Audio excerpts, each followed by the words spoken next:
22 તારીખે આપણા દેશની અંદર એક મહાન ઉત્સવ થવા જઈ રહ્યો છે.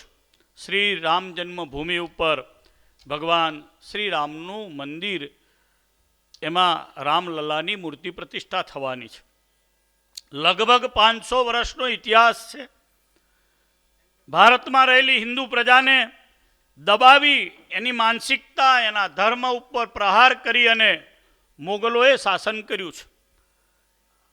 એટલે પ્રજાને પીડી અને પ્રજાના આરાધ્ય દેવના જે મંદિરો હતા એને તોડી અને એને ઠેકાણે મસ્જિદો બનાવી અને પછી પોતાના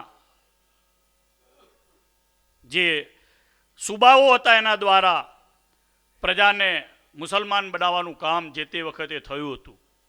મીર બાકીએ આજથી 500 વર્ષ પહેલાં શ્રી રામ જન્મભૂમિ ઉપર કસોટીના પથ્થરથી વિક્રમાદિત્યએ બનાવેલું, રાજા વિક્રમાદિત્ય બનાવેલું મંદિર અને તોપના ગોળાઓથી ઉડાડી અને જે ધ્વસ્ત કરેલું મંદિર હતું એ પુનઃ સમગ્ર ભારતના હિન્દુઓની હૃદયની આસ્થા હતી. અને ભારતની એ આટલી વિશાળ સંખ્યામાં દરેકના હૃદયમાં પડેલી ઈચ્છાને જ્યારે સરકારની અંદર, કેન્દ્રની અંદર શાસન કરતી ભારતીય જનતા પાર્ટીની સરકાર આવી ત્યારે શ્રી નરેન્દ્રભાઈએ અને અમિતભાઈને કારણે આજે એ સંકલ્પ ભારતીય સંસ્કૃતિનો પૂર્ણ થવા જાય છે. એનો મહા મહોત્સવ 22 તારીખે સમગ્ર દેશમાં, હું માનું છું કે દુનિયાનો સૌથી મોટો ઉત્સવ એટલે શ્રી રામ જન્મભૂમિ ઉપર થયેલા મંદિરના ઉદ્ઘાટનનો ઉત્સવ હશે. એ ઉત્સવમાં વડતાલ મંદિર તરફથી બહુ મોટું ત્યાં રસોડું પણ ખોલવાના છે.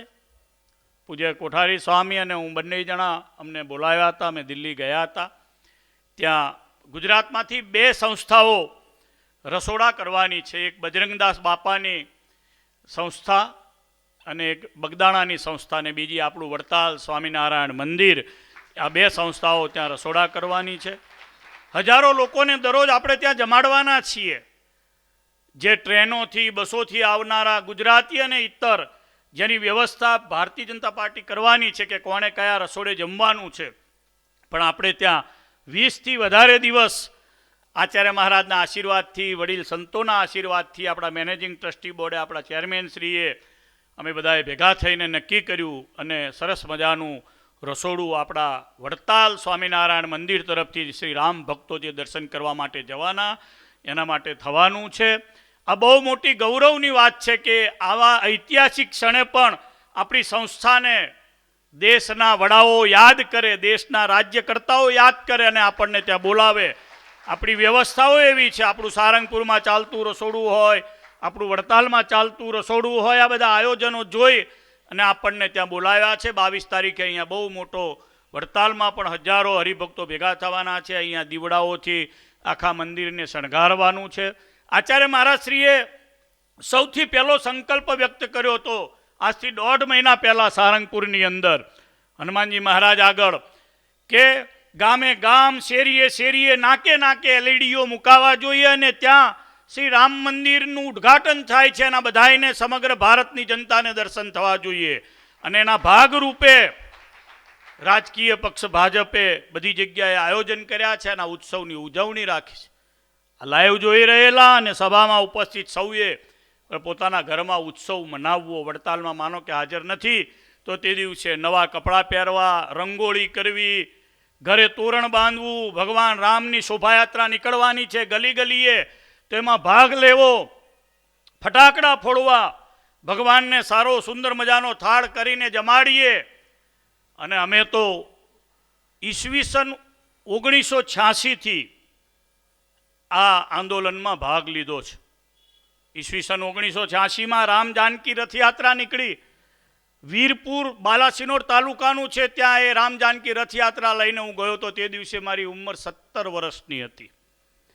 અને ત્યારે ખૂબ મોટો પથ્થરમારો થયો હતો, માથાકૂટો ખૂબ થતી હતી. તે દિવસે કોંગ્રેસનું શાસન હતું, પણ એ માથાકૂટોની વચ્ચે તે દિવસે આ વાતને કોઈ લોકોની વચ્ચે લઈ જવી એ પણ બહુ મોટી એક ચેલેન્જ હતી. ત્યારે અમે એની વચ્ચે ઘણા બધા સંતો એની અંદર સક્રિય ભાગ લેતા, વિશ્વ હિન્દુ પરિષદના ફોરમથી. પછી રામ જ્યોતિ રથયાત્રા આવી. પછી શ્રી રામશિલાનું પૂજન આવ્યું, પછી શ્રી રામ શિલાન્યાસ આવ્યો. પહેલો શિલાન્યાસ થયો 89ની સાલમાં. મને બરાબર યાદ છે, સાબરમતી એક્સપ્રેસની અંદર બેસી અને અમે લગભગ 20 જેટલા સંતો હતા અમારી સાથે. પૂજ્ય રામદાસજી મહારાજ સંતરામ મંદિરના મહંત છે હતા. અમે અહીંયાથી ગયા આગ્રા પાસે ટુંડલા સેન્ટ્રલ છે, મોટું જંકશન છે, ત્યાં ટ્રેનને રોકવામાં આવી. આખી ટ્રેન કાર સેવકોની હતી. હું પણ વ્યક્તિગત હતો. ટુંડલામાં સેન્ટ્રલ જેલ છે, એમાં અમને બધાને 800 જણા જે હતા બધાને પૂરવામાં આવ્યા અને લગભગ 10 દિવસ અમે સેન્ટ્રલ જેલની અંદર ત્યાં રહ્યા હતા. મને બરાબર યાદ છે, 10 દિવસ સુધી સેન્ટ્રલ જેલમાં પણ અમે એ વખતે રહ્યા.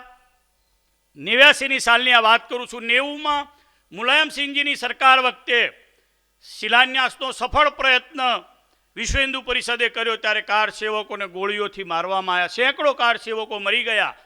એની અસ્થિકુંભની યાત્રાઓ નીકળી. એ અસ્થિકુંભની યાત્રાઓ લઈ અને અમે આખા દેશની અંદર ફરવાનું થયું. ત્યારે ભરૂચ, વડોદરા, સુરત આ જિલ્લાની અંદર અમારે ફરવાનું થયું. પછી 91ની સાલની અંદર પણ ખૂબ મોટી રામ જન્મભૂમિ ઉપર જે ઉભેલો જે બાબરી ઢાંચો હતો એને તોડવાની, જ્યારે એને એ કલંકને મિટાવવાની વાત આવી ત્યારે પણ એમાં અમે સક્રિય ભાગ લીધો. અને હું ગર્વથી કહી શકું છું કે અત્યારે મને નથી લાગતું કોઈ એવા હશે જેના પર એવા ચિહ્નો હશે, પણ જ્યારે સુરતની અંદર શ્રી રામ જન્મભૂમિના મુક્તિ આંદોલન માટે રેલી કાઢી ત્યારે મારી બરાબર બાજુમાં કાશીરામભાઈ ને CR પાટીલ સાહેબ અત્યારે ભારતીય જનતા પાર્ટીના હેડ છે ને બાકી બધા લોકો હતા, સંતો હતા. પથ્થરમારો થયો અને મને અહીંયા જમણી આંખે બરાબર જમણા પોપચાની ઉપરના ભાગમાં પથ્થર વાગ્યો. 5 ટાંકા આવ્યા હતા. આજે પણ મને એ ચિહ્ન છે, શ્રી રામ જન્મભૂમિના આંદોલનમાં ભાગ લીધાનું એ ચિહ્ન છે. એટલે તે દિવસોમાં અમે બોલાવતા કે હમે ગર્વ હૈ, હમ હિન્દુ હૈ, સોગંદ રામ કી ખાતે હૈ, હમ મંદિર વહીં બનાએંગે. મને બરાબર સૂત્રો યાદ છે. શ્રી અડવાણીજી રથયાત્રા લઈને નીકળ્યા, તે નડિયાદથી છેક કરમસદ સુધી હું એ યાત્રાની અંદર જોડાયો હતો અને એમાં અડવાણીજીએ પ્રવચન કર્યું. એ પહેલાં અવિચલદાસજી મહારાજ હતા, રામદાસજી મહારાજ હતા. સૌથી નાની ઉંમરનો સાધુ હું હતો. 90ની સાલની એ સાલ હતી, ત્યારે લગભગ મારી ઉંમર હશે 20 વર્ષની. ત્યારે એ દિવસે ઐતિહાસિક ત્યાં કરમસદની અંદર સરદાર સાહેબના ગામમાં પણ પ્રવચન કરવાનો લાભ મળેલો. એટલે કુલ મળીને ટૂંકમાં બહુ મોટું એક સમગ્ર દેશની અંદર ઉત્સવનું મોજું છે. ત્યારે સ્વામિનારાયણ સંપ્રદાયના આશ્રિતો પણ સનાતન વૈદિક હિન્દુ ધર્મના આ ગૌરવની ધજા જ્યારે ફરકવાની છે ત્યારે એમાં આપણે ક્યાંય પાછા ના રહીએ અને શ્રી રામ મંદિરના ઉત્સવમાં આપણે પણ ભાગ લઈએ. ભગવાન શ્રી રામ એ જનજનમાં અને કણકણમાં વ્યાપેલા મર્યાદા પુરુષોત્તમ ભગવાન રામના જન્મભૂમિ ઉપરના મંદિરને આપણે વધાવીએ. ફરી એકવાર વડતાલ મંદિરે જે ત્યાં રસોડું કર્યું છે એટલે આપણા આખા સંપ્રદાય એક બહુ મોટું ગૌરવ લેવા જેવું કામ ત્યાં થવાનું છે. જય સ્વામિનારાયણ.